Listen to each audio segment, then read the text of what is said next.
விசுவாசம் இல்லையா? அப்புறம் அதுல இருந்து எங்க போனாங்க? ஓகே, த ப்ராமிஸ், வாக்குத்தத்தம் பண்ண ஒரு விஷயம் இல்லையா? இப்போ நம்ம நடைமுறை வாழ்க்கையில, சரியா, நடைமுறை வாழ்க்கையில நம்ம முடிவு எடுக்கும் போது 2 விஷயம் நம்மள ஊக்குவிக்குது. ஒண்ணு விசுவாசம், இல்லைன்னா மற்றது என்னது? பயம். அப்ப நீங்க பாத்தீங்கன்னா நிறைய நிரந்தரமான விஷயங்களை ஒண்ணு பயத்துல எடுத்திருப்பாங்க, இல்லைன்னா விசுவாசத்துல எடுத்திருப்பாங்க. கல்யாணம்ன்றது என்ன பண்றது? நிரந்தரமான ஒரு விஷயம். என்ன பண்ணுவோம்? ஒரு விசுவாசத்துல தான், சரி நான் வாழ்க்கை நல்லாதான் இருக்கும்னு ஒரு நம்பிக்கையில கல்யாணம் பண்ணுவாங்க. அதே இது பயத்துல சிலர் என்ன பண்ணுவாங்க? ஐயோ இதை விட்டா வேற மாப்பிள்ளை கிடைக்காதோ அப்படின்னு கூட சில நேரம் கல்யாணம் பண்ணலாம். பட் 2 விஷயம் வச்சுதான் நம்ம நிறைய முடிவுகளை எடுக்கிறோம். இப்போ ஆபிரகாம்னு ஒருத்தர் இருந்தார்ல பைபிள்ல, அவர் என்னன்னு கூப்பிட்டாங்க? புதிய ஏற்பாட்டுல விசுவாசத்தின் தகப்பன். அவர் எப்பவுமே அப்படிதான் இருந்தாரா? இல்ல. ஒரு 2 விஷயங்களை பாக்குறோம், சரியா? ஈசாக்குக்கு முன்னாடி அவர் ஒரு விஷயத்தை குறிச்சு பயங்கரமா பயந்தாரு.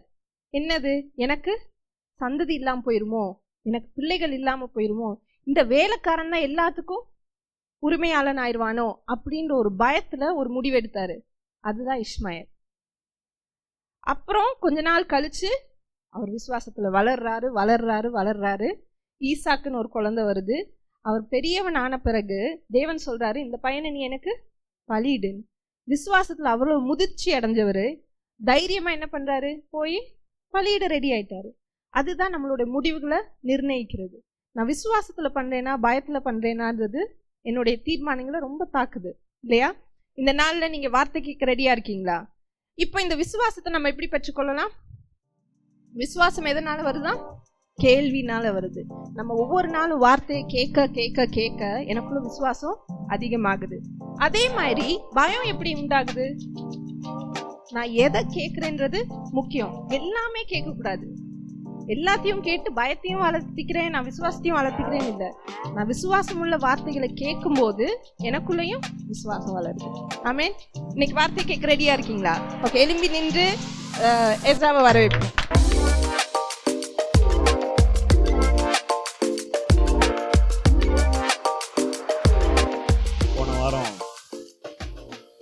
முந்தின வாரம் நான் என்ன கணத்தை பற்றி பேசினேன், ஞாபகம் இருக்கா? honor is very important, especially in the house of God. தேவனுடைய வீட்டில் கனம் ரொம்ப. அப்போ இங்கே வந்தீங்கன்னா யாரை கனம் பண்ணுறீங்க? ஒருத்தர் கனம் பண்ணுறீங்க. சரி, என்ன கனம் பண்ணுறீங்க? அது ரொம்ப அந்த இடத்துல இருந்து ஒரு விஷயத்தை தொடங்கும் போது எப்பவும் அதுக்கு இன்னும் அதிகமான மகிமை இருக்குது பாருங்க. ஆமென். இன்னைக்கு ட்ரூ ரிச்சஸ் அதுதான் பார்த்துட்டு இருக்கோம்ல. எவ்வளோ ஆச்சு? யார் வீடியோ போட்டுட்டு? எத்தனாவது வீடியோ? 7 பேசிட்டோமா? இப்போதைக்கு முடியாது, அது நிறையா இருக்கு சொல்றதுக்கு. டுடே இன்னைக்கு ரொம்ப முக்கியமான ஒரு விஷயத்தை தொட போறேன், சரியா? வேதத்தில் அதிகமாக எழுதப்பட்டிருக்கு அப்படின்னு சொல்லுவாங்க. என்னது? பயம். நான் யாரோ சொன்னாங்க பயப்படாதே 365 தடவை எழுதியிருக்கு. நானும் போய் உட்காந்து அப்படி தானான்னு ரிசர்ச் பண்ணி பார்த்தேன். இல்லை, அவ்வளோ தடவைலாம் எழுதலை. டு நாட் பி அஃப்ரேடுன்றது ஒரு 70 தடவை எழுதி வச்சுருக்காங்க. அதை சுற்றி don't be anxious, to not fear அப்படியெல்லாம் கணக்கு போட்டாலும் அது ஒரு 300 கிட்ட கூட வரலை. ஆனால் ரொம்ப அதிகமாக எழுதப்பட்டிருக்கு. என்னது? To not fear. Now the problem is this. நான் ரொம்ப இல்லை, எல்லாருமே எப்படி ஈஸியாக சொல்லிடலாம், பயப்படாதன்னு ஈஸியாக சொல்லிட்டு போயிடலாம். ஆனால் இது என்னன்னு கொஞ்சம் நோண்டி உள்ளுக்கு பார்த்து இதை எப்படி சரி பண்ணுறதுன்னா நம்ம சரி பண்ணிடலாம். See, it is proven fact. Human beings உடைய யாராக இருந்தாலும், இப்போ இங்கே ஒரு திடீர்னு ஒரு சிங்கம் வந்து தலையை காட்டிடுச்சுன்னு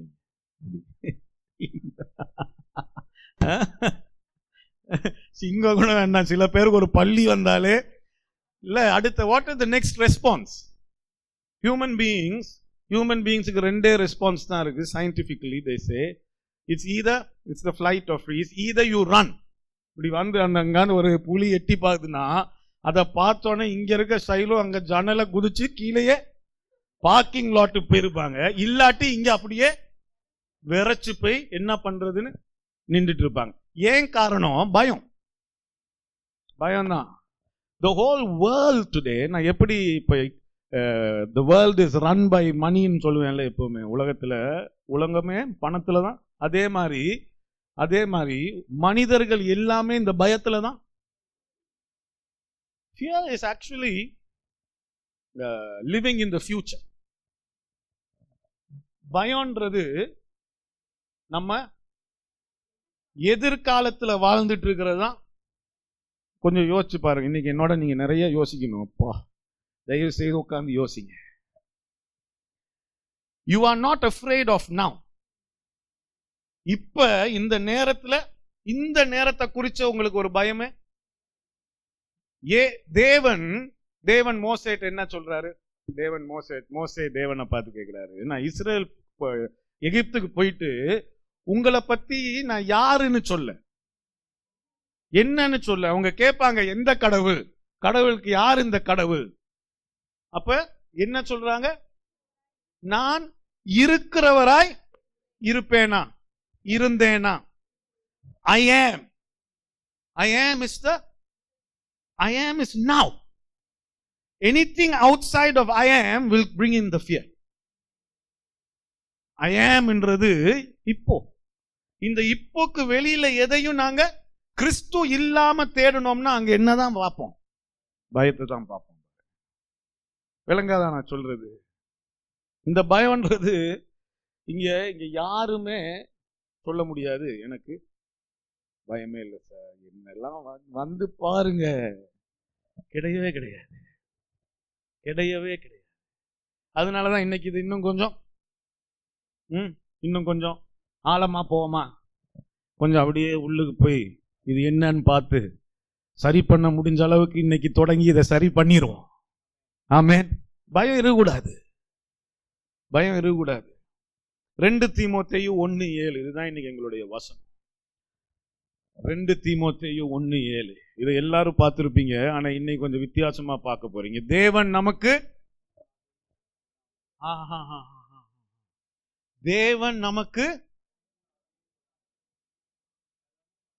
கொஞ்சம் அங்கேயே அதே இன்னும். அப்படின்னா இந்த பயம்ன்றது என்னன்னு சொல்றாரு? இன்ட்ரெஸ்டிங். அப்படின்னா இது it's not emotion, it's not just some psychological, அதாவது நம்ம என்னது, அது வெறும் ஒரு உணர்ச்சி. பயம்ன்றது ஒரு உணர்ச்சி இல்லை. It's not just a feeling. இங்க என்ன சொல்றாரு பாருங்க, தேவன் நமக்கு பயமுள்ள ஆவி. பயம் என்ற இங்கிலீஷ்ல பயம், இந்த பயம் உள்ள அப்படின்றத விட the spirit of fear. God has not given us the spirit of fear. பயத்தின் ஆவியை எங்களுக்கு கொடாமல் என்ன கொடுத்திருக்காராம்? அப்படின்னா பலம் என்ற ஒரு ஆவியையும், இது எல்லாமே என்னது? இது எல்லாமே ஆவி. பலன் என்ற ஒரு ஆவியையும், அன்பு என்ற ஒரு ஆவியையும், தெளிந்த புத்தின்ற ஒரு என கொடுத்திருக்கிறார். சொல்ற விளங்குதா? பயம். இப்ப ஆவின்னு சொல்லும் போது நம்ம என்ன நினைச்சிடறோம்? என்ன நினைப்போம்? இப்ப அப்படின்னா நான் பயப்படுறது எனக்குள்ள ஒரு ஆவியா, ஆவி என்ன வந்து பிடிச்சிருச்சா, அப்படிதான் யோசிப்போம். இது ஆவி வந்து பிடிக்கிறது இல்ல பாருங்க. The spirit of fear என்றது it's not possession. It's not the possession. அந்த என்ன சொல்றாங்க, டீமன், தமிழ் என்ன சொல்றாங்க, பேய் பிடிச்சிருக்கு. நாங்க நம்ம லோக்கலா பேய் பிடிச்சிருச்சு. ஐயோ, என்னது, யாருக்கு பேய் பிடிச்சிருக்கு? எந்த ஆவி இது? பேய் பிடிச்சிருக்குன்னு சொல்லுவாங்கல்ல. இங்க ஸ்டீஃபனோட ஆவி அது. அங்க அந்த மைக்க போட்டு நோண்டிட்டு இருக்கு இல்லையா? பாருங்க, இதை நான் உங்களுக்கு இப்படி விளங்கப்படுத்துறேன், நீங்க புரிஞ்சுக்குவேன்னு நினைக்கிறேன். என்னோடதான் இருக்கீங்களா? ஆமென். பழைய ஏற்பாட்டுல என்னது அது, 1 ராஜாக்கள்ல எத்தனை அதிகாரம்? 22வது அதிகாரம். அவ்வளவுதான். அதான கடைசி அதிகாரம் ஷைலு இல்லையா? 1 ராஜாக்கள்ல மிரண்டு போய் ஐயோ 22 கரெக்ட். அப்ப 22ல ஒரு அருமையான ஒரு விஷயம் நடக்குது. இஸ்ரவேலுக்கு ஒரு ராஜா. இந்த கதையை கொஞ்சம் கேளுங்க, அப்பதான் நம்ம அடுத்து சொல்றது உங்களுக்கு விளங்கும். இஸ்ரவேலுக்கு ஒரு ராஜா, அவர் பேரு யெகோசபாத். ஜெகோசபாத் அப்படின்னா தமிழ்ல என்னது? யெகோசபாத் என்னமோ. அப்புறம் யூதேயாவுக்கு ஒரு ராஜா, அவர் பேரு யாராவது ஒரு ஆள் சொல்லிங்களான்னு பாக்குறேன். இல்ல, உங்களுக்கு தெரியும், எங்களுக்கு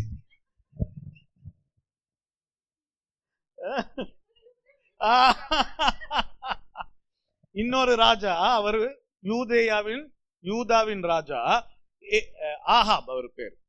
சரியா? இந்த ரெண்டு ராஜாக்கள் ஒரு நாள் பேசிட்டு இருக்காங்க. பேசி என்ன பேசுறாங்கன்னா, ஒரு இடம் இருக்கு, அந்த இடத்தை நாங்க போய் கைப்பற்றணும். அதுதான் அவங்களுடைய பேச்சுவார்த்தை. இந்த பேச்சுவார்த்தை நடந்துட்டு இருக்கு. ஆனா இந்த ஆகாப்ன்ற ராஜா தேவனுக்கு உடன்பட்டவன் இல்லை. அப்ப அவன் ஜோலியை முடிக்கணும்னு அங்க முடிவு பண்ணிட்டாங்க, அவன் கதையை முடிச்சிடணும். சரியா? இந்த ஒரு 20வது வசனமா 19வது வசனமா பாருங்க என்ன எழுதியிருக்கு.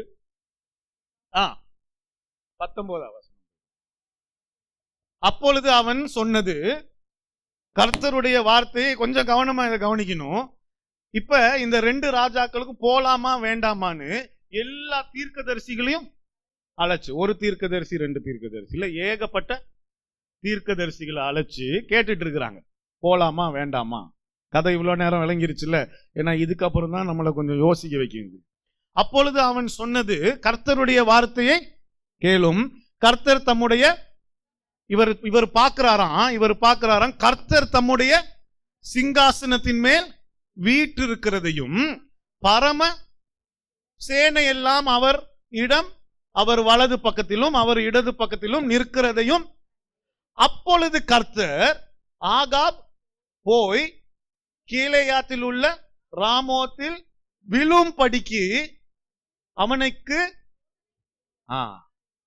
God is asking, இந்த ஏகாப் வந்து அங்க போயிட்டு செத்துறணும், ஆகாப் அங்க போயிட்டு செத்துறணும்.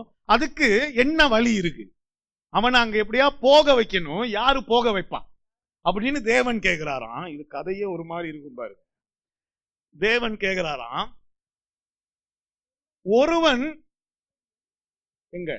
ஒருவன் இப்படியும் ஒருவன் அப்படியும்.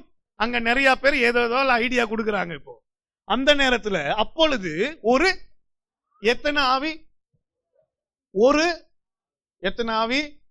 ஒரு ஆவி. இதுதான், இதுலதான் உங்களுக்கு விளங்கும். ஒரு ஆவி புறப்பட்டு வந்து கர்த்தருக்கு முன்பாக நின்று, நான் அவனுக்கு ஒரு ஆவி கையை தூக்கிருச்சு. இப்போ ஒரு எல்லாரும் ஐடியா கொடுத்துட்டு இருக்காங்க, அதுல ஒரு ஆவி கையை தூக்கி சொல்லுது, நான் போய் இந்த வேலையை பார்த்துக்கிறேன்.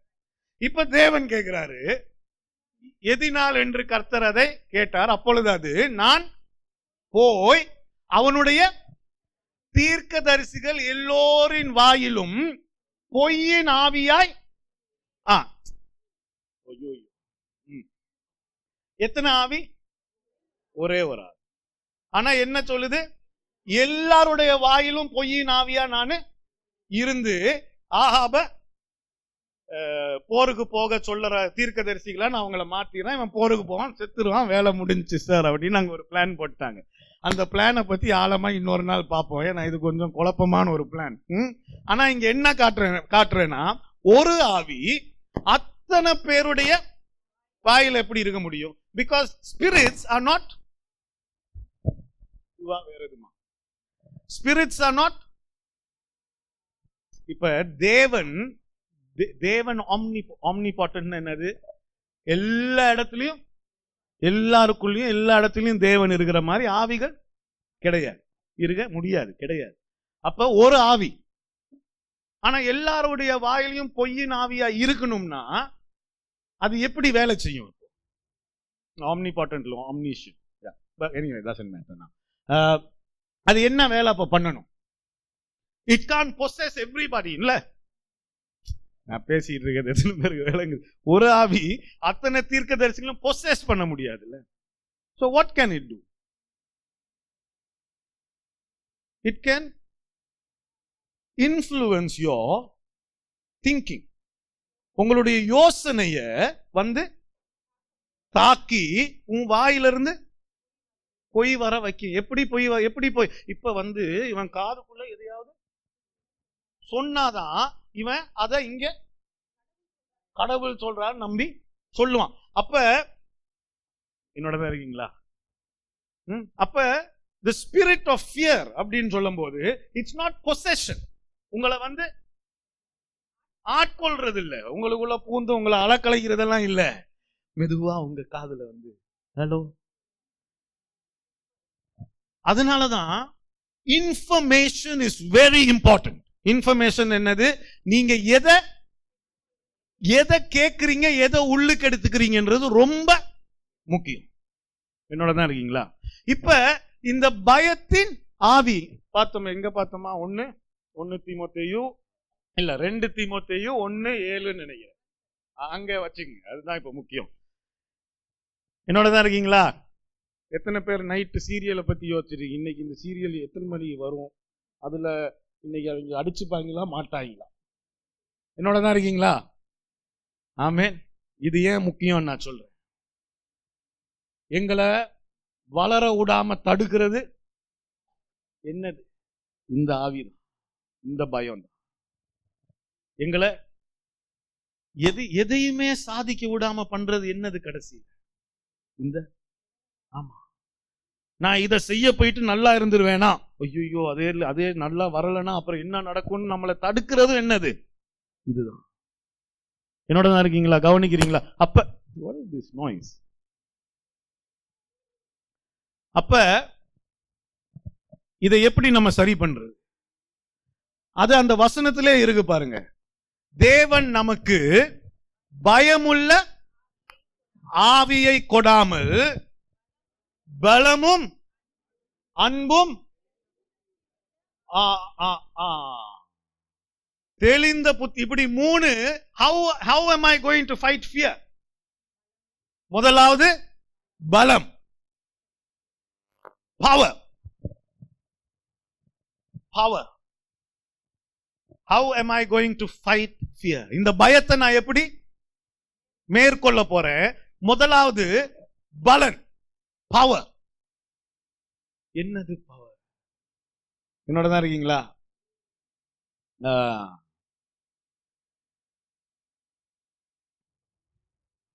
Power very interesting. தேவன் நமக்கு பயத்தின் ஆவியை கொடாம். அப்படின்னா இந்த ஆவி கரெக்ட் கொடுக்கப்படுது. கொடுக்கப்படுறத if something is given, if you don't receive it,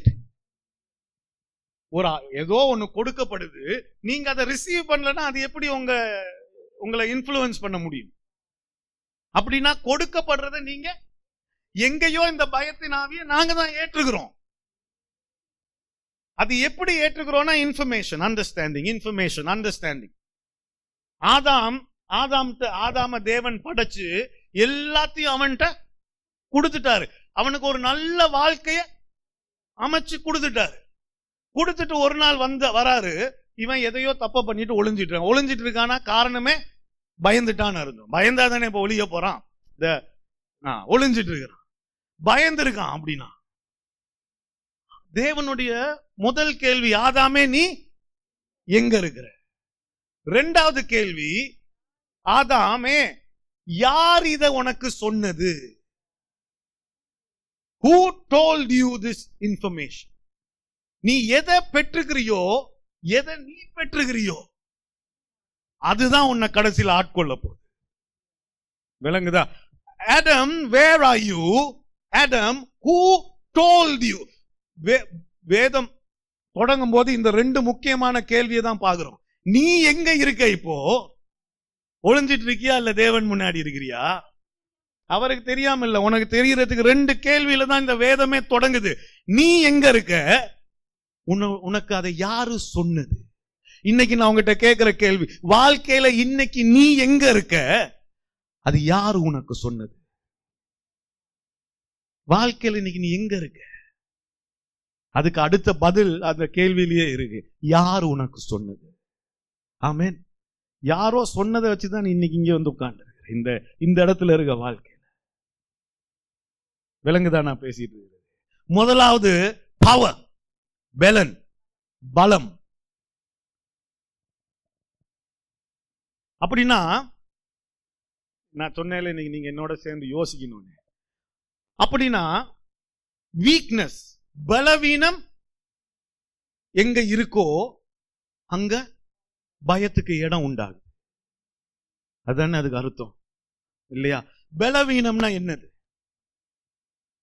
என்னைக்கு உங்களுடைய பலன் உங்களுக்கு தெரியாம போகுதோ அந்த இடத்துல தன்னை போல பயத்துக்கு நீங்க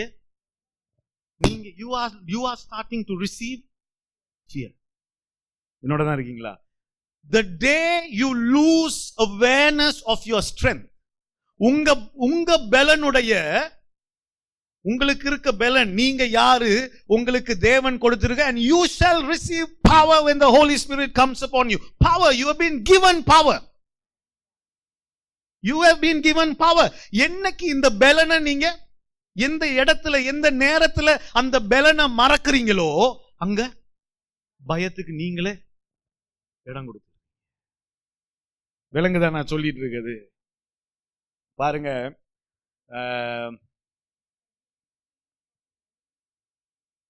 ஆமா அதுதான் இங்க அதுதான் சொல்ல போறேன். You see, courage, தைரியம், பெலன், தைரியம், அதெல்லாம் it's not a product of bodily strength. அது இல்ல. courage is courage. நீ எவ்வளவு, நீ ஜிம்முக்கெல்லாம் போயிட்டு, எங்க நம்ம பையன் ஜிம்முக்கு எல்லாம் போனா ட்ரெயின் பண்ணி பவர் லிஃப்டிங்ல ஐலண்ட் வைட்ல ஃபர்ஸ்ட் பிளேஸ் வாங்கணும். நம்ம கையை காட்டிடுறேன் கொஞ்சம் அங்க இருந்து சும்மானாலும். அவன் சின்ன பையன் தான், கொஞ்சம் எலும்பி வேணா நின்றுட. எல்லாம் பாக்குறாங்க, யார் இவன்டா பவர் லிஃப்டிங், இவன் தான். சட்டையை போட்டிருக்கனாலும் உள்ளுக்கு எதுவும் தெரிய மாட்டேங்க.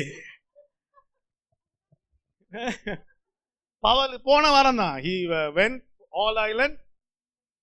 all island power lifting every day in the gym, first place. முதல்ல எவனா ஓடுறதா இருந்தா அவன் தான் ஓடுவான். பயந்து இங்க இருந்து முதல் ஆள் ஒருத்தன் ஓடுறான்னா அது அவனா தான் இருப்பான். எனக்கு தெரியும் அவனை நல்லாவே, என் பையன், அதனாலதான் சொல்றேன். என்னோடதான் இருக்கீங்களா? so bodily strength is not, அதுல இருந்து பலம் வரல. courage doesn't come from there. courage comes with the right information. விளங்குதா? The right information is very important. ஆமா, பாருங்க அது எப்படி. இன்னைக்கு எல்லாருமே சும்மா இப்ப உடம்பெல்லாம் பார்த்துட்டு இருக்கோம். திடீர்னு எங்கேயா ஒரு லம்ப் ஒண்ணு, ஒரு சின்ன கட்டி ஏதோ ஒண்ணு தெரியுற மாதிரி இருந்துச்சுன்னா முதல் தாட் என்ன வரும்? Cancer. Simple, no? The very first thought is cancer. Why is that? What is the information? That it's an incurable disease. That is the information. So முதல்ல அது அப்படி ஒன்று வரும்போதே இங்க திக்குன்னு லைட்டா திக்கு உடனே ஒரு பயம் வருது, ஒரு பயம் வருது. Why? இதே இப்ப நாளைக்கு பேப்பர்ல ஹெட்லைன்ஸ், பிரேக்கிங் நியூஸ், கேன்சரை சுகப்படுத்துறதுக்கு ஒரு ட்ரக் கண்டுபிடிச்சிட்டாங்க. 4th ஸ்டேஜ் கேன்சரா இருந்தா கூட அந்த மருந்து எடுத்தா சுகமாயிரும். அன்னையோட நீங்க தொட்டு கட்டி இவ்வளவு பெருசானாலும் போய் பார்த்துக்கலாம் அப்படின்ற ஒரு தைரியம் வந்துருச்சு. என்னது அது? இன்ஃபர்மேஷன். விளங்குதா? என்னோட தான் இருக்கீங்களா? இன்ஃபர்மேஷன். யூ see, ஒரு சின்ன பையன் எடுத்துப்போம், ஒரு குழந்தை எடுத்தீங்க, கொஞ்சம் குழந்தைங்கலாம் இருக்காங்கல்ல, இந்த குழந்தைங்க அவங்களுக்கு they don't understand fear. ஒரு மிருகத்தை பார்த்துட்டா நேரா போயிட்டு தடவி கொடுக்க கூட தயங்காம தைரியமா போயிருவாங்க. இப்ப ஒரு இன்ஃபர்மேஷன் அவங்களுக்கு போகுது. உடனே ஒரு நாள் காலா பையனை பார்த்து சொல்றாங்க, அங்க போகாதனா அது கடிச்சிருண்டா. கடிச்சிரும்னு சொன்னோன்னு அவனுக்கு உள்ளுக்கு இப்ப என்ன வந்துருச்சு? The information has given him what? Fear. இப்ப அங்க பார்த்தாலே இங்க பின்னாடி ஒளிஞ்சுக்கிறான். அதே லிசன், ஒரு நாள் பார்க்கறான், வேற யாரோ சரியான இன்ஃபர்மேஷன் உள்ளவங்க வந்து இந்த மிருகத்தை ட்ரெயின் பண்ண முடியும், இதை ட்ரெயின் பண்ணலாம், இதை நம்மளே ஹேண்டில் பண்ணலாம், மனுஷனா நமக்கு அந்த அறிவு, அதை பண்ணும்போது அதை பார்க்கறான். அதை பார்த்தோன்னா அந்த விஷயம் அவனை விட்டு போயிருது. உங்களுக்கு விளங்குதான் நான் பேசிட்டு? சரியான தகவல் உங்களுக்கு ரொம்ப முக்கியம். ஆமென். இந்த பெலன் எங்க இருந்து வருது? பெலன் உங்களுக்கு ஏற்கனவே உள்ளுக்கு இருக்கு பாருங்க.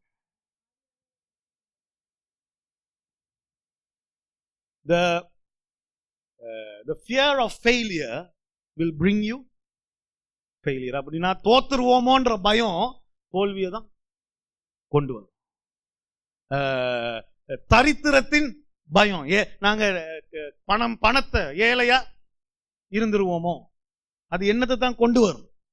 தரித்திரத்தை தான் கொண்டு வரும். வேஸ்ட்ஃபுல் ஸ்பெண்டிங், நான் இது எப்பவுமே சொல்லுவேன், வேஸ்ட்ஃபுல் ஸ்பெண்டிங் இஸ் பேட். இப்ப எனக்கு இது ஒண்ணு தேவையே இல்லை, ஆனா கொண்டு போயிட்டு அதை வீணா, wasteful spending is bad. But fearful spending, that is evil. fearful spending னா என்ன? ஐயோ பணம் முடிஞ்சு போயிருமோ, பணம் இல்லாம போயிருமோ, பணம் முடிஞ்சு போயிருமோ. ஒரு கடைக்கு போவான், ரொம்ப பிடிச்சிருந்தாலும் விலையை பார்த்துட்டு சரி பரவாயில்ல இதை எடுத்துப்போம், அவனுக்கு அது தேவை, ஆனாலும் fearful spending, that is evil. fear, இங்க இந்த பயத்திலிருந்து என்னெல்லாம் வருதோ அது எல்லாமே மோசம்தான். நீங்க பயத்துல ஜெபிச்சா கூட அது மோசம். முக்காவாசி தடவை நாங்க தேவன்ட்ட ஜெபிக்கிறதே பயத்தினாலதான். என்னோடதான் இருக்கீங்களா? எல்லாம் ரொம்ப அமைதியாயிட்டீங்க. ஐயோ விலங்குதான் நான் பேசிட்டு இருக்கிறது. அதனாலதான் எழுதி இருக்கு, those who wait upon the Lord will receive. தேவனுக்கு காத்திருக்கிறவர்களோ கர்த்தருக்கு புது. தேவன்ட்ட போனாலே என்ன வருது? பெலன். அந்த பெலன் இல்லாட்டி என்ன உள்ளுக்கு வந்துருது? பெலன். அவனுக்கு அந்த, அதாவது இந்த ஆவிக்கு பாருங்க, யாருகிட்ட போராடணும்னு தெரியுது. இந்த சென்ஸ், யாருகிட்ட போலாம், கொஞ்சம் இதெல்லாம் நீங்க இன்னைக்கு விளங்கி வச்சுங்க. யார்கிட்ட போலாம் வருது, இங்க வந்து பாரு, ஆஹா இவன் தன்னை பத்தியே இப்படி நினைச்சிட்டு இருக்கான், இவனை வச்சு நாங்க ஆடி ஒரு விளையாட்டு விளையாடிடலாம். இங்க வந்தா ஐயோ இவன் பயங்கர பெலனோடு. அப்போ ஒரு பிரச்சனை வருது. ஃபார் எக்ஸாம்பிள், ரெண்டு பேர் யாரு வீட்டுல ஹஸ்பண்ட் அண்ட் வைஃப் சண்டை போட்டா you are at that moment very vulnerable, you are weak. இல்லையா? சண்டை போட்டுட்டு அந்த நேரத்துல ரெண்டு பேரும் அந்த பெலனை இழந்த ஒரு நிலைமையில, அப்பதான் என்ன வரும் உள்ளுக்கு? அந்த நேரத்துல தான் அந்த பயம் உள்ளுக்கு வரும். ஐயோ இப்படிதான் இனிமே வாழணுமா? இதுதான் வாழ்க்கையா? இப்படி நாங்க சிக்கிக்கிட்டோமா? இதை சரியாகுமா சரியாகாதா? இதை நான் என்ன பண்ணா இப்படி பண்ண? What happens? இதே பெலன் இருக்கிற இடத்துல பயம் உள்ளுக்கு வரவே அனுமதியே இல்லை. அதுக்கு விளங்குதா? என்னோட தான் இருக்கீங்களா? அதனாலதான் எப்பவுமே பலத்தோட, what does courage look like? அங்க ஒரு கோலியாத்னு ஒருத்தன் வந்து கத்திட்டு இருக்கான், ஏன் சைஸ பாருன்னு அவங்கள பயமுடுத்திட்டு இருக்கிறான். வந்து நான் இவ்வளவு பெரியவன், நீ எல்லாம் என் முன்னாடி. அதுல சின்ன ஒருத்தன் வந்து அவனை பார்த்து சொல்றான், நீ பெரியவனா? ஏன் தேவன் எவ்வளவு பெரியவர்னு உனக்கு தெரிஞ்சா நீ வந்து இங்க நின்றுட்டு இருக்க மாட்டேன்றான். You understand what I'm saying? அவனுடைய பலத்தை பார்த்து பயப்படாம நம்ம கிட்ட இருக்கிற பலன் என்னன்னு நம்ம என்னைக்குமே தெரிஞ்சு வாழும் போது இந்த பயத்துக்கு அங்க இடமே. நம்மளை சுத்தி என்னெல்லாம் நடக்குதோ, நான் மரண இருளின் பள்ளத்தாக்கில் நடந்தாலும் நான் பொல்லாப்புக்கு அப்படின்னா வேதத்துல தெளிவா சொல்றது, உனக்கு பிரச்சனை இல்லாத வாழ்க்கை இல்ல. கட்டாயம் பிரச்சனைகள் வந்துட்டே இருக்கும். ஆனா அதுக்குள்ளயும் நீ நடக்கும் போது பயப்படாத. அதுக்குள்ள நடந்துட்டு இருக்கும்போது பயந்தாதான் அது உன் மேல அதிகாரத்தை எடுக்கும். பயம் இல்லாட்டி நீ எப்பவுமே அதிகாரமா நடந்து போயிட்டே இருப்ப. நான் மரண இருளின் பள்ளத்தாக்கிலே நடந்தாலும் பொல்லாப்புக்கு ஏனால் தேவரை என்னோடு கூட. அதுதான் உங்களுடைய பலன். என்ன? தேவரீர் என்னோடு கூட இருக்கிற, நான் உன்னை விட்டு விலகுவதும் இல்லை கைவிடுவதும். அது அவர் அப்படின்னா அப்படி, அவ்வளவுதான் அவ்வளவுதான். நமக்கு நம்ம எப்படி நமக்கு சொல்லி கொடுத்து வளர்த்துட்டாங்கன்னா, நீ எதையாவது செஞ்சினா அவர் உடனே, அவர் ஓடி போறது இல்லை எங்கேயுமே. ஆதாம் தப்பு பண்ணும் போதும் தேடிட்டு வந்தது யாரு? அவர் தான் தேடிட்டு வர்றாரு. புதிய ஏற்பாட்டுல இயேசு வந்து அந்த 2 குமாரர்களை பத்தி கதை சொல்லும் போதும், இவன் தப்பு பண்ணிட்டு இவன் தான் போனா, அவர் அங்கேயே தான் காத்துட்டு இருக்கிறாரு. பிதா என்னோடதான் இருக்கீங்களா? அவர் உன்னை விட்டு விலகுவதும் இல்லை கைவிடுவதும். நான் தான் பயத்துல ஓடி போறேன், அவர் இல்ல. அவருக்கு தான் பயனால என்னன்னு தெரியாது. அவரு உன்னுடைய குறைகளை பார்த்து பயப்படுறது இல்லை. அவருக்கு உன் குறைகள் மாறிடும் நல்லாவே தெரியும். அதனால அவர் உன்னுடைய பலனாய் இருக்கிற வரைக்கும் இந்த பயத்தின் ஆவிக்கு உன் வாழ்க்கையில இடம் இல்ல.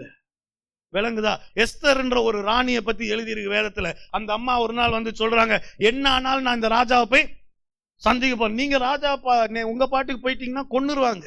நான் செத்தா செத்துட்டு போறேன் சார், ஆனா இன்னைக்கு இப்ப அந்த ராஜாவை பார்த்து ஒரு வேலையை நான் முடியதான் போறேன்.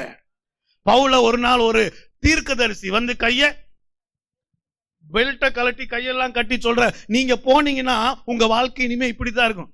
அட போங்க சார், நான் முடிவு பண்ணிட்டேன், என் தேவனுக்காக நான் இதை தான் பண்ண போறேன். இதான் பயமே இல்ல பாருங்க. விளங்குதா நான் சொல்லிட்டு இருக்கிறது? இல்ல, பயம் இல்ல. அப்படி வாழ முடியும். How can I live that way? As long as you understand your strength. உன்னுடைய பலன் உனக்கு விளங்குற வரைக்கும் பயத்துக்கு இடமே இல்ல. ஆமென். ஒரு ஆமென் சொல்ல மாட்டேங்க. உங்க பலன் உங்களுக்கு விளங்குதா? நீங்க யாருன்னு உங்களுக்கு நல்லாவே தெரியுதா? உங்க பக்கத்துல யார் இருக்கான்னு உங்களுக்கு? உனக்குள் இருக்கிறவன் உலகத்தில் இருக்கிற பார்க்கிலும். அப்படின்னா என்ன அர்த்தம்?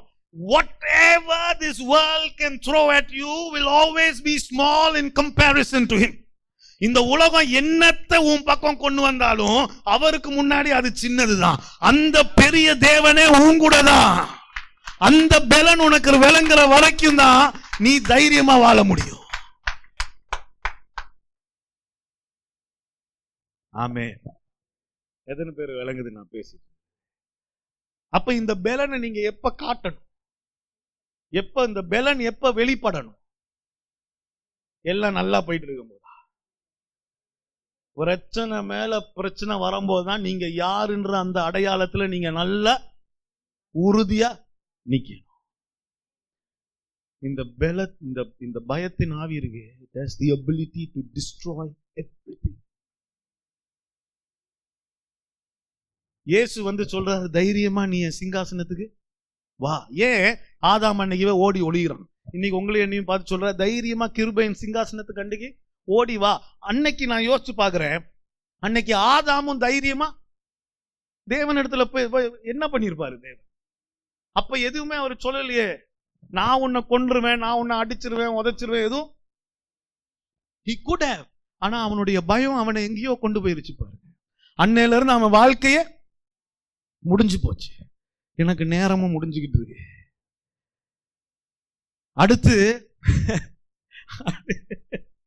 அடுத்து என்னது? எப்படி இந்த பயத்தின் ஆவியை எப்படி நாங்க மேற்கொள்றது? அடுத்து என்ன எழுதிருக்கு? power and then love.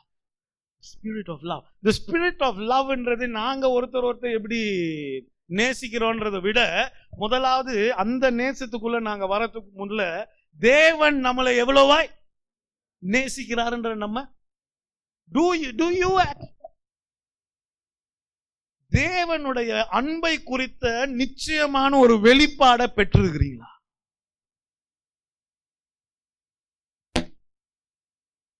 எல்லாரும் பயங்கரம் யோசிக்கிறீங்க. Are you sure about the love of the Father? தேவனுடைய அன்பு அது எப்படி, என்னது அது அன்பு?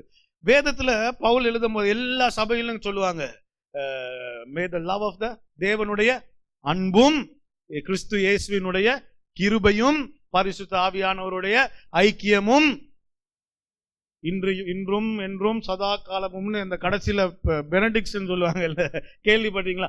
தேவனை பத்தி பேசும்போதே what is attached to God? Love. Because வேதம் சொல்லுது God is love. அவர்கிட்ட அன்பு அன்பாகவே இருக்கிறார். உங்ககிட்ட அன்பு இருக்கு, அப்பப்ப அந்த அன்பை காட்டுறோம். அவர் அன்பாகவே இருக்கிறார். அவர் உங்க காதை பிடிச்சி திருவினா கூட அது அன்புதான். நம்ம காதை பிடிச்சி திருவினா அங்க ஏதோ உள்ளுக்கு. நான் சொல்றது உங்களுக்கு விளங்குதா? ஒரு அழகான கதை இருக்கு பாருங்க. நான் உங்களுக்கு ஏற்கனவே சொல்லியிருக்கேன், ஆனால் இன்னொரு முறை சொல்றேன். வேதத்துல ஓசியான்னு ஒரு தீர்க்கதரிசி இருக்கு. இந்த தீர்க்கதரிசிட்ட, அந்த காலத்து தீர்க்கதரிசிகள்லாம் வேற மாதிரி, இன்னைக்கு எதையோ சொல்லிட்டு போயிடலாம் பாருங்க, அன்னைக்கு வேற மாதிரி வாழ்ந்து காட்டணும். அப்ப தேவன் வந்து சொல்றாரு ஓசியா பார்த்து,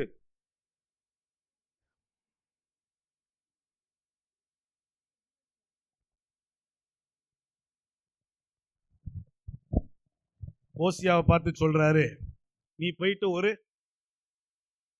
விபச்சாரிய கல்யாணம் பண்ணிக்கின்ற, ஒரு விபச்சாரிய கல்யாணம் பண்ண சொல்ற. கேக்குதா? ஒரு தீர்க்கதரிசிக்கு அது எவ்வளவு கஷ்டமான ஒரு வேலையா இருந்திருக்கும். ஏன்னா சமூகத்துல ரொம்ப மதிக்கப்படுற ஒரு இடத்துல இருக்கிறவன் அந்த அந்த தீர்க்கதரிசி. அந்த காலத்துல ஒரு விபச்சாரிய போய் கல்யாணம் பண்ணுன்ற, இவனும் போயிட்டு தேவன் சொல்லிட்டாருன்னு போய் ஒரு விபச்சாரிய கல்யாணம் கட்டி கூட்டிட்டு வந்துடும். சீக்கிரமா அதை சொல்றேன். குழந்தை பிறந்துருச்சு, 2வது குழந்தை பிறந்துருச்சு, 3வது குழந்தை பிறந்துருச்சு. நீங்க போய் உட்காந்து இந்த குழந்தைகளோட பேரை வாசிக்கிட்டு இருக்கும் போதே தெரிஞ்சிடும். குழந்தையில எல்லாம் கொஞ்சம் ஒரு மாதிரி இருக்கு.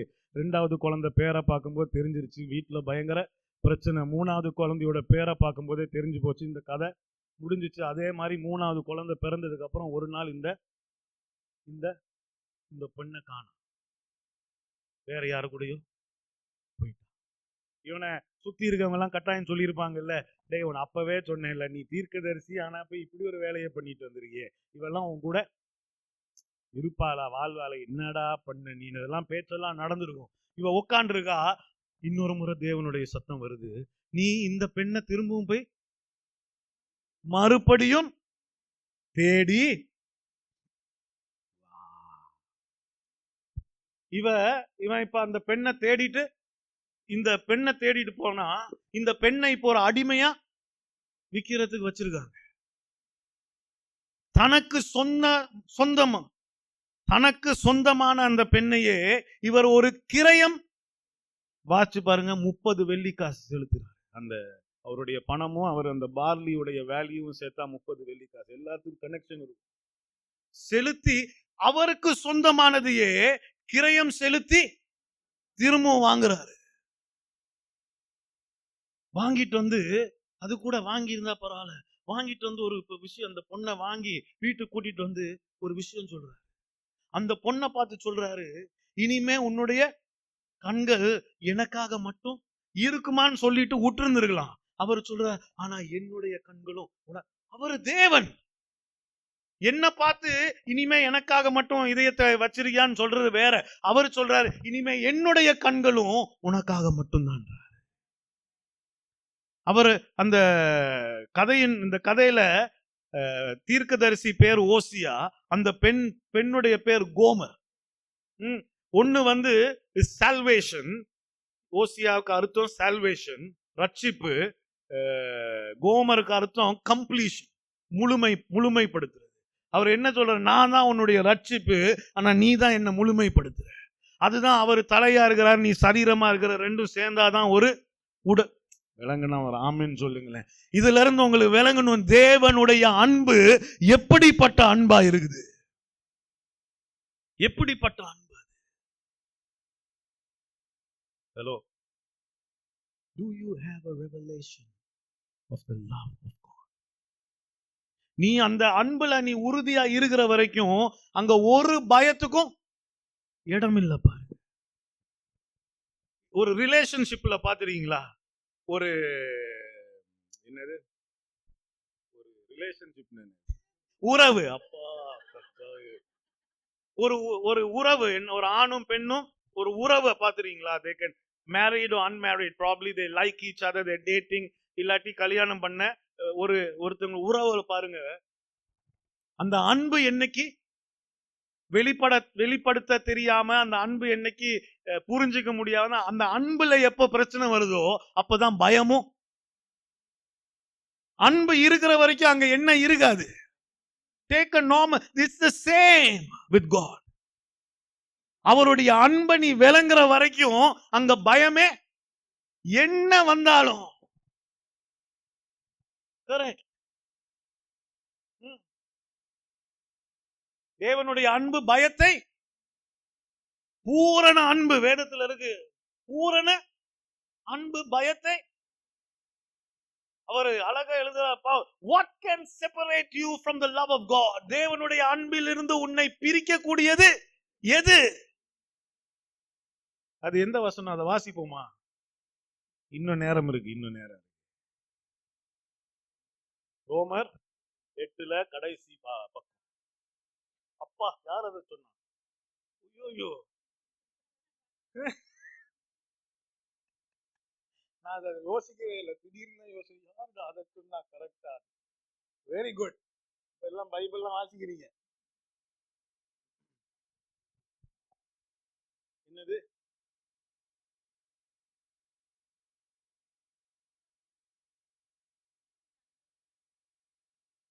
கிறிஸ்துவின் அன்பை விட்டு நம்மை பிரிப்பவன் யார்? உபத்திரம். சாதாரண ஒரு உபத்திரம் அவருடைய அன்புல இருந்து உன்ன. அவர் பாருங்க, அந்த அன்பை எங்க வச்சுட்டு நம்ம எதெல்லாம் பெருசா பாக்குறோமோ அதெல்லாம் சின்னது படுத்திட்டாரு பாரு. in front of that love. அவர் சொல்றாரு, அந்த உபத்திரவமா, வியாகுலமா, துன்பமா, பசியா, நிர்வாணமா, நாச மோசமா, பட்டயமா, what can separate us from the love of God? அவருடைய அன்பு அப்படி ஒரு அன்பு. என்ன அடுத்து எழுதுறாரும்பா, இவை எல்லாவற்றிலும் நாம்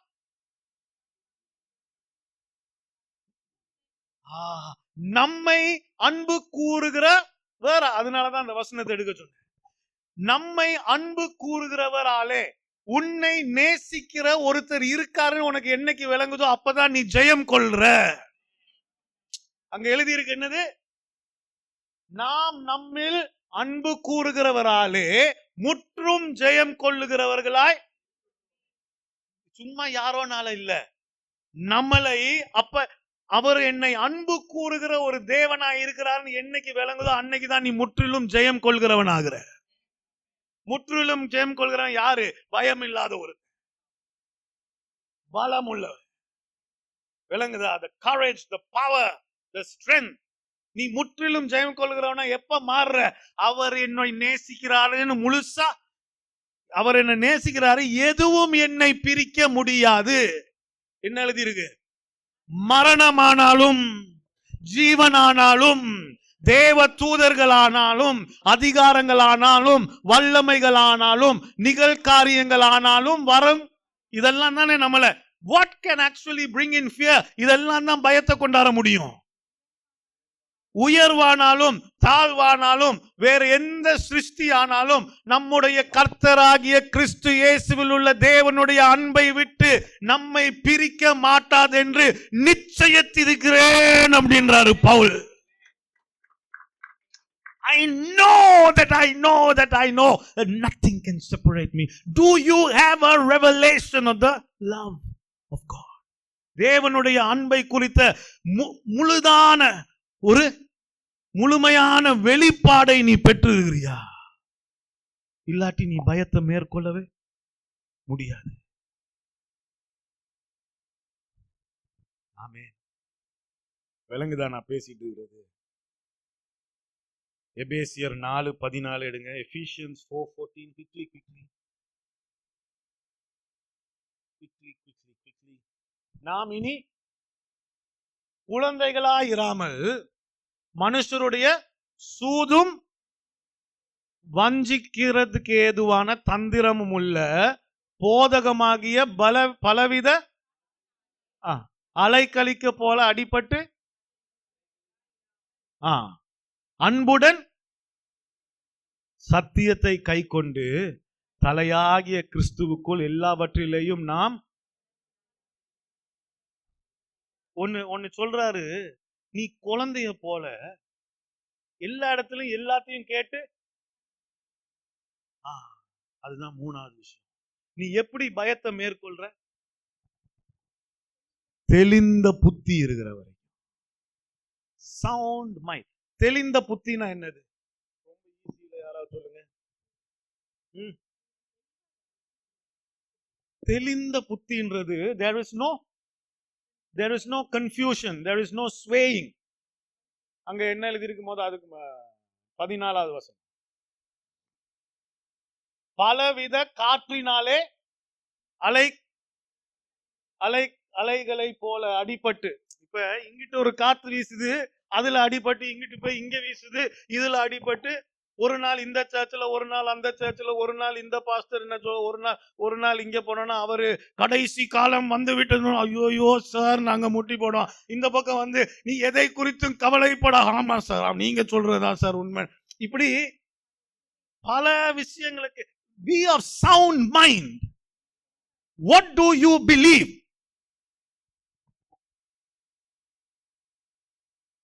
நீ என்னத்தை நம்புற? என்னோட கேள்வி புரியுதா உங்களுக்கு? நீ எதை நம்புற?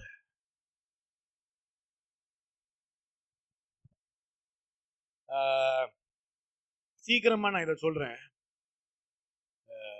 how to be of sound mind.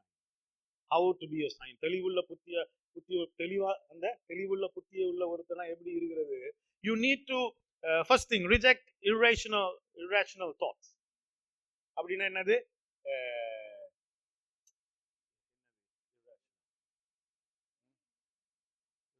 Rational thinking is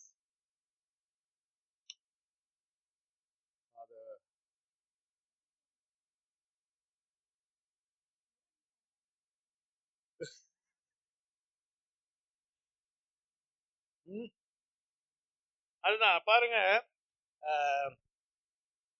தேவன் எனக்காக யாவையும் செய்து முடிப்பார்ன்றது உண்மை. அதை நம்ம உணர்ந்து இருக்கிறோமா இல்லையா? அதை நாங்க எக்ஸ்பீரியன்ஸ் பண்ணிருக்கோமா இல்லையா? ஆனாலும் ஏன் உட்காந்து யோசிச்சுட்டு இருக்கணும், இது அவ்வளவுதான் எல்லாம் முடிஞ்சு போச்சு. அது ரெண்டுல அப்ப ஏதோ ஒன்ன நீ பிடிக்கணும்னா மத்ததை தூக்கி வீசணும். That is irrational. விளங்குதா நான் சொல்றது? தெளிந்த புத்தியோட நான் எப்படி இருக்குன்னா, முதல்ல இதை நான் ஒழிக்கணும். இதை எப்படி ஒழிக்கிறேன்னா, தேவனுடைய வார்த்தையை வச்சுதான் ஒழிக்கிறேன். நீ கீழாகாமல் மேலாவாய். விளங்குதா? அதுதான் உண்மை. நீ தேவனை தேடி வந்துட்டீங்கன்னா நீ கீழாகாமல், உண்மை அதுதான். ஐயோ நான்லாம் மேல போக முடியாது இனிமே என் வாழ்க்கையில நீ யோசிச்சுன்னா அதுதான், அதை தான் தூக்கி வீசிடணும். இந்த மாதிரி எல்லா சிந்தனைகளோடும் போராட பழகணும். அப்பதான் நீ தெளிந்த புத்தியோட இருப்ப. அப்ப நீ அதோட போராடணும்னா நீ எதை நம்புறன்றதுல நீ உறுதியா இருக்கணும் முதல்ல. ஹலோ, நான் சொல்ற விளங்குதா? நீ எதை நம்புறன்னு நீனே உறுதியா இல்லைன்னா நீ எப்படி தெளிந்த புத்தி உள்ளவனா இருப்ப?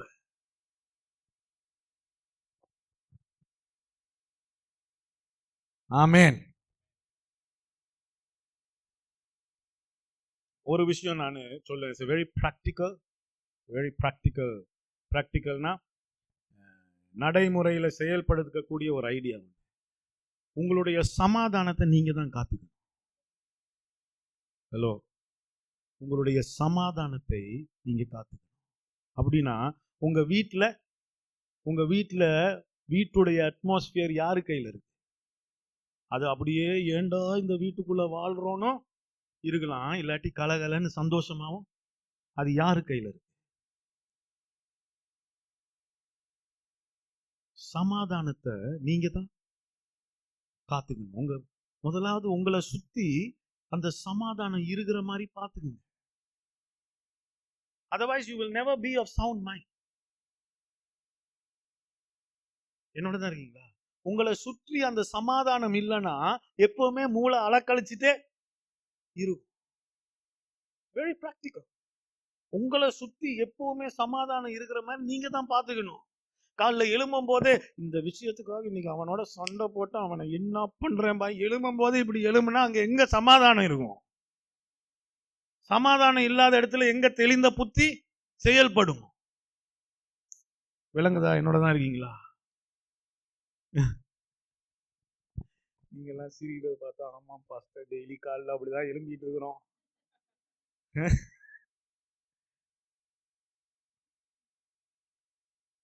தேவனுடைய வார்த்தைய இரவும் பகலும் தியானமா இருக்கிறவன் பாக்கியவான். அவன் நீர்காலின் ஓரத்தில் நடப்பட்டிருக்கிற ஒரு மரம் பார்த்திருக்கீங்களா? அது என்னது? அவங்க என்ன அங்க வர்ணிக்கிறாங்க? அது தண்ணி இல்லாம போகாது, அது எப்பவுமே இளைப்பாறுதல்ல இருக்கும், எப்பவுமே செழிப்பாவே இருக்கும். அப்படி இருக்கிறவன் கையிட்டு செய்வதெல்லாம் வாய்க்கும். இதை என்ன சொல்லிட்டு இருக்கிறாங்க? கொஞ்சம் யோசிச்சு பாருங்க. இரவும் பகலும் அப்படின்னா அடுத்து என்னது? உன்னுடைய சமாதானத்தை நீ காத்துக்க. எப்பவுமே தேவனுடைய வார்த்தையை தியானிக்கிற ஒருவனா இரு. தேவனுடைய வார்த்தைக்கு உன் வாழ்க்கையில முக்கியத்துவத்தை கொடு. நீ தெளிந்த புத்தி இல்லைன்னா பயம் உள்ளுக்கு வரும். உனக்குள்ள பயம் வந்துருச்சுன்னா உன்னை சுத்தி இருக்கவங்கள நீ போட்டு அலக்கழிச்சிட்டு இருப்ப. அதனால உனக்காக இல்லாட்டியும் உன் சுத்தி இருக்கிறவங்களுக்காக தயவு செய்து தேவனுடைய வார்த்தைக்கு முக்கியத்துவம் கொடு. யூ அண்டர்ஸ்டாண்ட் வாட் ஐ மீன்? தேடி தேடி பிரச்சனையை உண்டு பண்ணிட்டு இருப்பான். ஏன்னா உள்ளுக்கு வார்த்தை இல்லை. Is not a sound mind.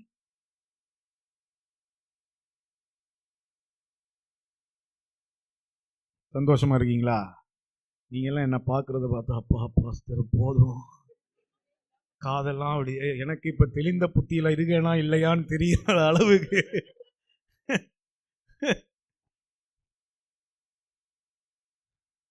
அடுத்து தெளிந்த புத்தி உள்ளவனா இருக்கணுமா? சீக்கிரமா சொல்லி முடிச்சிடுறேன். நன்றி உள்ளவனா, நன்றி உள்ளவனா, பயந்தவனா இருக்காதீங்க.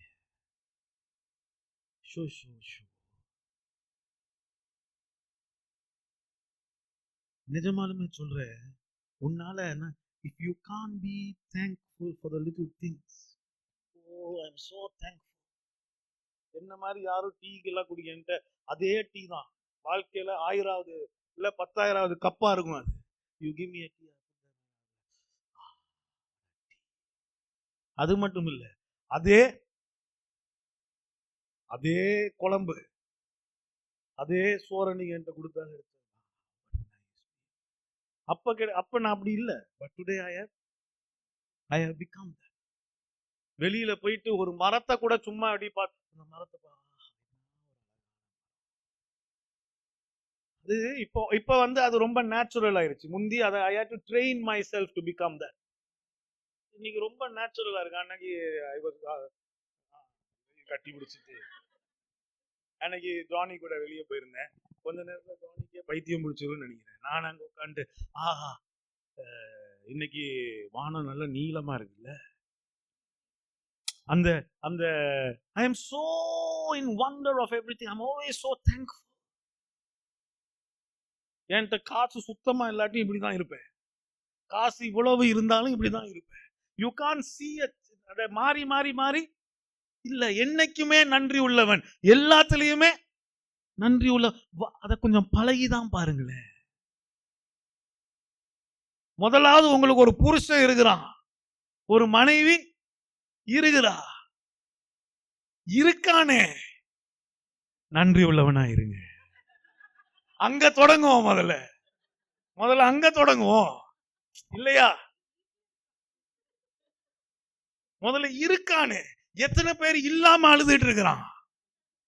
உங்களுக்கு அந்த வழி தெரிய வாய்ப்பு இல்லை. இருக்கிறனால you take it for granted.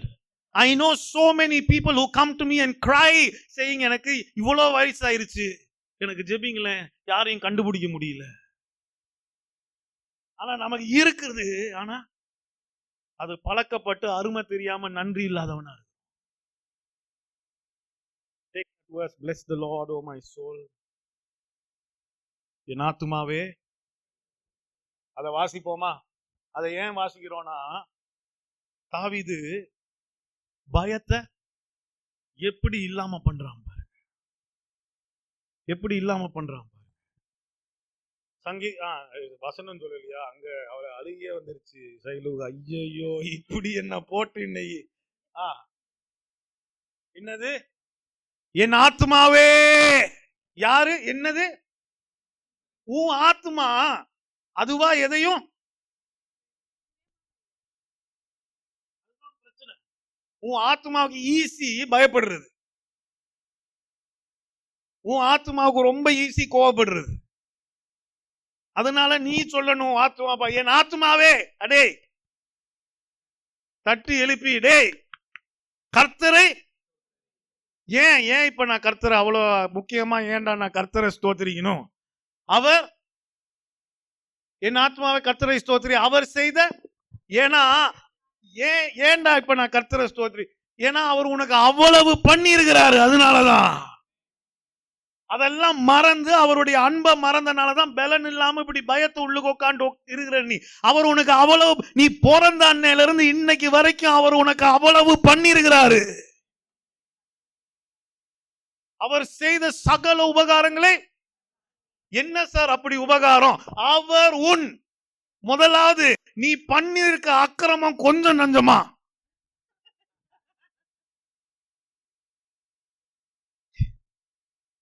இன்னும் பண்ணிக்கிட்டு இருக்க அக்கிரமம் எல்லாம் கொஞ்சம் நஞ்சமா? ஏதோ ஒரு நாள் பண்ணணும் இல்ல, இன்னும் அப்படிதான் பண்ணிட்டு இருக்கிறோம். அவர் உன் அக்கிரமங்கள் எல்லாம், உன் நோய்களை எல்லாம். இங்க நிறைய பேர் உட்கார்ந்து இருக்கோம், என்னைக்கோ செத்து போயிருக்கணும். உன் நோய்களை எல்லாம் குணமாக்கே. ஆத்மாவே, நோயை பார்த்து பயப்படாத, குணப்படுத்த ஒருத்தர் இருக்கிறாரு. உன் பாவத்தை பார்த்து, உன்னுடைய அக்கிரமங்களை பார்த்து பயப்படாத, அதை மன்னித்து உன்னை உயர்த்த ஒருத்தர் இருக்கிறாரு. உன் பிராணனை அழிவுக்கு நீ அழிஞ்சு போக மாட்ட. உன் வாழ்க்கை நரகத்துல எல்லாம் போய் இருக்காது, முடிய அப்படி இல்ல. ஆத்மாவே, உனக்கு ஒரு தேவன் இருக்கிறாரு. உன்னை சுத்தி பெருசு பெருசா தெரிகிறத விட பெரியவர் அவர். உன்னை கிருபையினாலும் இரக்கங்களினாலும் முடிசூட்டி. என் ஆத்மாவே, நீ ஒவ்வொரு நாள் காலையிலும் எழும்பும் போது புதிய இரக்கம் உனக்காக காத்துட்டு இருக்கு. இன்னைக்கு இருக்கிற மூட்டையை தூக்கிட்டு நாளைக்கு நீ சுமக்கணும்ன்ற அவசியம் இல்ல. நீ காலில் எழும்பும் போது இந்த மூட்டையெல்லாம் தூக்கி போட்டு உனக்கு ஒரு புது ஸ்லேட் இருக்கும், வாழ்க்கையை திரும்ப எழுதுறதுக்கு. உனக்குன்னு புதிய இரக்கங்கள் காத்துக்கிட்டு இருக்கு. ஆத்மாவே, நீ பயப்பட வேண்டாம், நீ கலங்க வேண்டாம். அவர் உன்னை நன்மையினால் உன் வாயை திருப்தியாக்குகிறார். கழுகுக்கு சமானமாய் உன் வயது திரும்ப. ஆமா, வயசு ஆயிட்டே இருக்கு, ஆனாலும் அவர் என்னத்தெல்லாம் அப்ப தேவனிடத்திலிருந்து பெற்றுகிறாரு, அனுபவிச்சிருக்கிறாரு பாருங்க அவரு. ஆனாலும் அவர் தன்னுடைய ஆத்மாவை எழுப்பி அதெல்லாம் சொல்ல வேண்டியிருக்கு. டேய் ஆத்மாவே, அப்பப்ப நீ இப்படிதான் நடந்துட்டு இருக்கிற. Wake up, wake up. உன்னுடைய பலனை தூக்கி வீசுறாரு, அவருடைய அன்பை மறந்துடாத. என்னைக்குமே சமாதானத்தை காத்து தெளிந்து புத்தி உள்ளவனா நீ இருக்க பழகு.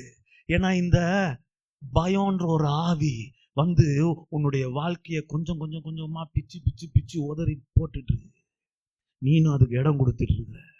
நீ நல்லா வரணுமா, நல்லா வரணுமா, நீ நல்லா இருக்கணுமா, உண்மையான ரிச்சஸ் அதுல ஒண்ணு பயம் இல்லாம தேவனை பற்றி வாழ்கிறது. நான் பேசிட்டு இருக்கேன்.